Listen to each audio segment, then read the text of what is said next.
Hi everyone, my name's Sarah Fay.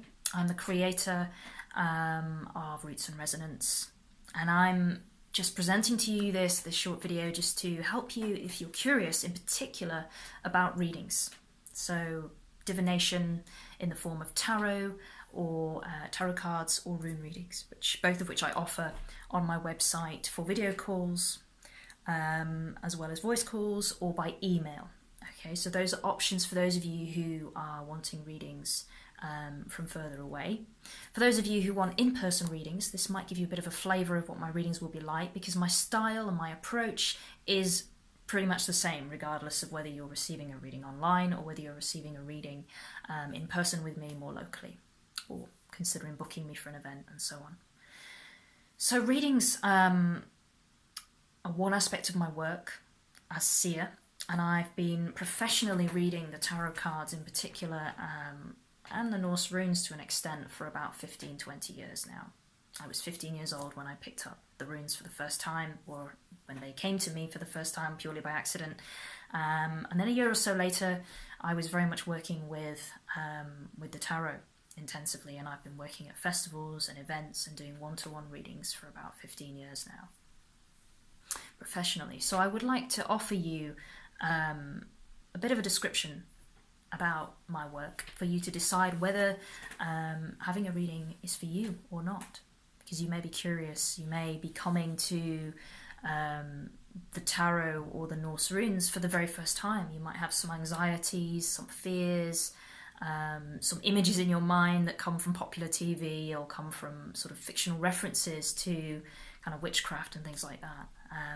And my particular role, I would describe myself as a seer, which is a very similar role to witch, a word that I feel very passionate about reclaiming, because the word witch, like the word seer, although witch is potentially, it's a bit mysterious to the origins of both words, but they are very, very old words, and certainly the practices that they speak of are very similar and very ancient.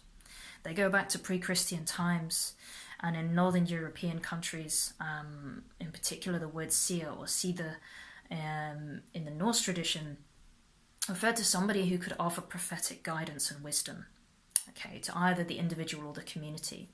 They could speak and channel with the spirit realm, which for me translates as working in a very shamanic, animistic way, so working with elementals, working with spirits from nature, and working with ancestral energies, working with intuition and the heart.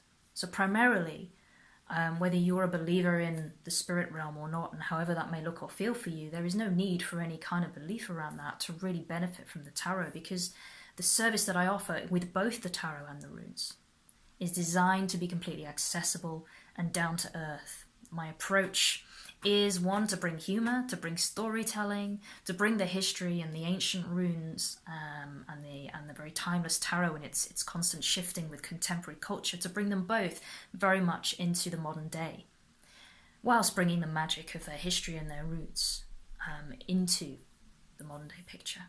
So for you as an individual, you can expect a process that is held warmly and in a very practical, considerate way, right from the first email exchange that we may have, or the first communication we may have, so that I can tailor the reading to suit you, whether it's your first ever reading, or whether you're a seasoned expert yourself and you would require something more in-depth and more tailored. I could potentially, if you look at the part of my website that speaks about customization and blending different mediums together, that's another opportunity to play and experiment and explore the alchemy that is divination. So for a tarot reading or a Norse rune reading, you can expect practical guidance and support. You can expect lessons, patterns, and themes to come up in your life, and you may or may not approach me with a question in particular. There may be a particular life transition or turning point for you in which a reading would be particularly helpful, where sometimes when you're at a crossroads in life, the tarot can be beautifully designed to help you see the symbols, the images, the ancient stories within, and apply them to your personal circumstances, and they work just like the runes on a very energetic level. So when I say energetic, I mean, or archetypal. If you see an image and it resonates within you, it brings a feeling of power, or a feeling of dread, or a feeling of a memory comes forward from that image or from the storytelling that we will share together from a reading, that in itself is a powerful reaction and response to something.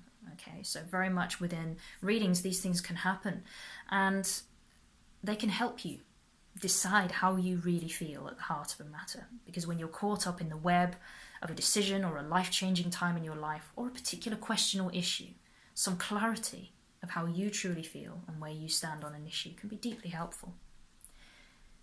So tarot readings and rune readings, divination in general, can be very therapeutic. But as I explain on my website, and you can see more about my approach and my style through the reading section on Roots and Resonance, it is not a therapy, okay? So, nor is it deterministic. My approach to readings is that they are designed to empower you on your life path so that you can make decisions and see things in a slightly different light. Perhaps in a completely new light, depending on what question you bring to the table. Okay, so it can be extremely enlightening and extremely supportive. Even if the cards present challenges or the runes present warnings, there are ways in which you can turn those into creative, empowering decisions, which is something that I can help you come to. Because particularly in the more in-depth readings where we're looking at 6 or 9 cards or runes or more, we can go more in depth about the different influences that could be going on, and we can share how you feel about that and what possible options you may have on the road ahead in relation to what the cards are showing us. Okay, so for me, I work intuitively. I also work in combination with spirit, and I very much connect to the cards and the runes themselves, and their energy will inform what we talk about and what we share together, and your reading will be completely unique to you. There's absolutely no automated button pressing, no sort of easy shortcuts or anything like that. It will be a face-to-face encounter over video call, or we can use a voice call if you prefer no video. That's absolutely fine. And you can have a recording of the files so that afterwards you can listen to it, you can reflect on it, and there will be time and space afterwards for you to come back to me with any needs for clarification. So that's a little bit about the process involved. Yeah, so I hope that gives you some insight. I guess the only other thing I would like to say is for those of you who are like, well, the tarot or the runes, well, surely the outcome prevents free will or prevents the ability to evolve and to shift the outcome. Does it mean that if there is a particularly negative card or a particularly challenging aspect that I can't get out of that situation? Well, no, not necessarily. We, by having a reading, by that act alone, will already change the way you perceive the situation. So readings are an empowering process. By engaging in the act of a reading and by learning about the symbols and the stories that apply to your life and by being inspired by what those could mean, you are already changing your relationship with that particular issue in your life. So when you finish the reading and you reflect on it, the decisions you may go down a completely different road to what the road that you were going to go down before. And the reading could very well be a massive factor in inspiring that. And remember, you're working through me with the cards. So what I say in the reading directly relates to the cards. I'm not giving you advice on how you should or shouldn't act in your life. I'm simply exploring the images, the timeless symbols and the beautiful archetypes and the energy of the reading, the pattern that the whole reading creates, as well as each individual symbol or card, so that you can then decide for yourself how you act. So I hope that really helps, and I look forward to engaging with you soon. Please drop me an email if you would like to arrange a reading or if you have any more questions. Okay, take care.